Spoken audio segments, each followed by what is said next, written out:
Aaliyah, and today I'm going to be telling you about a car accident that I was in 2004. So let me backtrack a little bit. So on my channel, I'm going to be talking about different life experiences that I've had.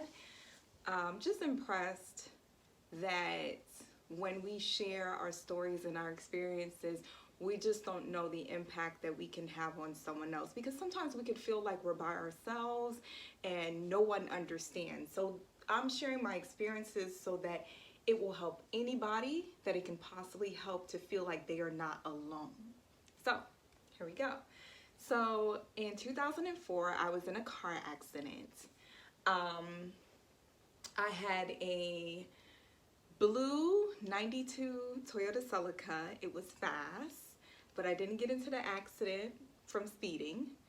I was coming from work and heading to an appointment in downtown Atlanta. So I was coming from the north side and I was about to merge onto the highway onto 7585. So here I'm coming, and the highway has 5 lanes coming down. And as I was coming down, I heard a click sound. So I was like, what is that? So shortly after the clicking sound, I noticed that I lost control of my car. I wasn't able to steer, I wasn't able to stop, I wasn't able to speed up, nothing. So I'm like, oh my gosh. So I looked to my left to see what kind of vehicle was coming. Because if it was, to see what kind of vehicle was coming. So I look and I see that it's a truck. So I'm like, oh my God. And so I see it's a truck. And if it was not a truck, then it would have been car after car just hitting me right on my driver's side. So it was actually a blessing that it was a truck, even though it was just, at the time, it was just absolutely scary, horrifying. So as a truck is coming, my car slides right under my front of my Celica, because they sit low, slides right under the center of the 18-wheeler. So I am facing the side of the truck. I'm seeing the side of the truck. And I just grip my wheel and I start thinking about, my family, my friends, that I was thinking about the fact that they would wonder how I felt, what were my last thoughts. I had got into it with my boyfriend at the time, and I didn't want him to feel guilty. So I'm like, Lord, help him to know, it's all good. I'm not angry. I love him. And then shortly after, I start saying to myself, oh my gosh, I don't want to die. So I hold on to my steering wheel and I just start saying it over and over. Lord, please don't let me die. Please don't let me die. Please don't let me die. And I close my eyes real tight and I'm saying it over and over and over. Please, Lord, please don't let me die. Please don't let me die. Please don't let me die. So next thing I know, I was opening my eyes and I was on the side of the highway. And I noticed that there was smoke coming from the front of my car. My steering wheel was basically on my chest. The front of my car was really close to my legs. So I'm like, oh my gosh, the car is smoking. It may set on fire. Let me get out of this car. So my driver's side window was completely gone. My front window was cracked up. So I jump out of the window. I kind of slid myself up and I jump out the window. So when I jump out, the truck driver's there and I just run and I hug him. I'm like, oh my gosh, I was just so happy to be alive. And there was another guy that came and they were just kind of shocked as well. And the truck driver was telling me that what he did was he turned his wheel so that I swung from under him, and come to find out my car flipped, even though I blacked out and I didn't feel it flipping or anything of the sort. So my car flipped and ended up on the side of the road. God is good. So then 3 fire trucks come, the ambulance comes, all these people are there, and they're just like, well, where's the person that was in the car? And I was like, me, here. So they're like, wow. So then the police officer comes, he gives me a nice ticket that was $200 and something. Almost died, but here I go with a ticket. Then I get into the ambulance, they cut my pants, they cut my sweater, and I'm here like, oh my gosh, in my mind, I didn't say it to them. I was like, these are my favorite pants. I really didn't, I was still startled and just really didn't understand the magnitude of the situation. I understood, but then I didn't understand. Because when I got to the hospital, there were just nurses and doctors wheeling me in. And they were just like, honey, you know, we heard it and we just thought that you were dead. You know, most of the time if somebody gets hit by an 18-wheeler or in an accident with an 18-wheeler, they are dead. They're like, we are surprised that you are alive. So I'm like, yeah, you know, go into the room. I'm on a steel table, or I feel like I was put on a steel table. I don't know why that's what I remember, but it's now thinking about it, talking about it sounds weird. So I was on this table and they take off all my clothes and I'm naked. And if anyone knows me, they know that I do not like to show skin. So here I am naked in front of nurses, the doctor, and right in front of me, students, male and female. And here I am, butt naked. So a nurse walks in and she's like, cover her up. So I'm like, yeah, cover me up. I didn't say that, but I was just like, I didn't know that was an option. Yeah, cover me up. So they cover me up, put a sheet on me, and they run different tests. They check me out. The nurse comes and she's trying to give me an IV, and I didn't know what she's doing. All of a sudden, I just felt my arm burning. So I'm like, why is my arm? So I turned, I was like, what the hell are you doing? And she looked up at the doctor, and the doctor was like, just rinse it with some water first. Because what happened was I had tiny pieces of glass all over me, like on my face, on my arms. So they had rinsed my face off because I just felt like they were getting in my eye. And when she rubbed the alcohol, not only did I have little cuts already in my arm, but as she's rubbing those pieces of glass on my arm with the alcohol, so it's really burning. So she washed it off, and then she did what she had to do. The doctor sticked his finger up my butt. So for me, that was just so like, you know, just so reserved. Here I am just in this situation, like, listen, shame just has to go out the window, and it did. So they ran everything, and then now I'm in the room, I'm relaxed, and a nurse that goes to my church and works there, she's like, oh, I heard your name, and she came up to visit me. Then friend of the family that also goes to the church, he came and visited, and then my mom came.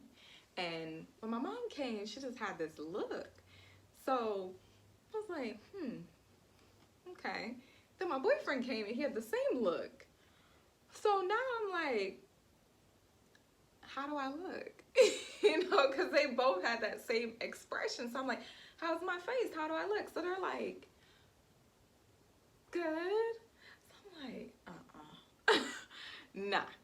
Because their mouth is like, good. But their eyes are like, So it's just like, things are not good. Y'all lying to me. So anyways, they left. My boyfriend stayed for a while. He brought me flowers and stuff, and then he left. And here I was by myself. And I think I took a quick nap and I woke up. I needed to go to the restroom. So I get up and I now start feeling pain. After like some hours now of being settled and stuff, now I start feeling pain. I feel my neck, my back, you know, I'm in pain now. So I go in the bathroom, use the bathroom, wash my hands, and I'm like, let me look at my face. So I look at my face. Baby, my eye was purple. From here all the way around here was purple. Literally purple. When you look on the color wheel and see the color purple, that was the color of my eye. So I was shocked. Then I had a gash from here to here. My lip was cut here and here. I had a smaller gash over here and a tiny piece of glass in my face. Mind you, I had tiny pieces of glass that I still felt on my face, but here was one that was a little bit bigger in my skin. So I'm just like, I was so shocked because all I had seen prior to this was my legs. Right here, and right here on both legs had like a bruise. So I knew that if I was in an accident any longer and the car pushed in on me, it could have possibly broke my leg bones. So now I'm seeing this and I'm just like, I just felt like, oh, wow. It just really felt, I felt how shocking the whole situation was, because I was like, I could have died. It was only by the grace of God, because I could have died. And I just started to say, like, I just started to thank God, and I was just crying. I was in my bed now, and I'm just crying and crying and crying, just thanking God so much for sparing my life, you know, just so grateful. So throughout the whole ordeal, some of the things that I've come to understand and some of the lessons that I learned was, in the heat of the moment, when I went from gripping my steering wheel to on being on the side of the road, there was a gap in between that. There was a gap in between that space of time, and I realized that in situations that are extremely fearful, like you're extremely fearful, God is so merciful that if it's too much for you, you check out. So for me, I blacked out. It was too much for me to bear it, and I blacked out. And I just saw how wonderful God made us. The next thing was my face. I was somewhat vain at the time. You know, I was like a teen going into my 20s, and I was really particular about my face and my hair. I had to tweeze my eyebrows and do my micro braids, and everything had to be right. And here I go with my eye purple, a gash from here to here. It was from here to like here, and a cut here. And I'm like, you know, and my lip was messed up. And I was just like, you know, dang, my face is gonna be messed up from now on. But it didn't even really matter at that time. But you know what God did? He made it to where everything healed, to where no one can even see it but me. Like, I can tell the difference, you know, where the scar is in my lip and the one that's here. It got so much smaller. It's about this small now. But nobody can see it unless I point it out to them. So I saw like the grace of God, that he could have made those scars stick, but he didn't. He was like, you know what, my child, like, I want you to be less vain, but still I'm not gonna punish you. So I'm just so grateful to God for that, because I did kind of, it chipped away at that perfection block that sometimes you feel like, oh, you gotta be so perfect. It's like he kind of chipped away at it to where it didn't matter as much, because it's like, here you got perfection in looks or life, you know. And I was like, oh, I'd rather life. So I'm grateful for that. And it's one of the things now that I do is, like, when I go through certain trials and tests, I think back at that time, and I'm just like, I have life, you know, and I have life for a reason. So let's say you think like you lost your job, or you're going through a divorce, or like for me, like I had a special needs child, and I wait, and I'm just like, you have life. And just as long as you have life, it means like God has so much more in store for you. So for me, I look back and I'm like, God spared your life for a reason. You could have died. He spared your life for a reason. You have life for a reason. Don't let the devil lie to you. Don't let him tell you anything. Don't let him tell you like you're worthless.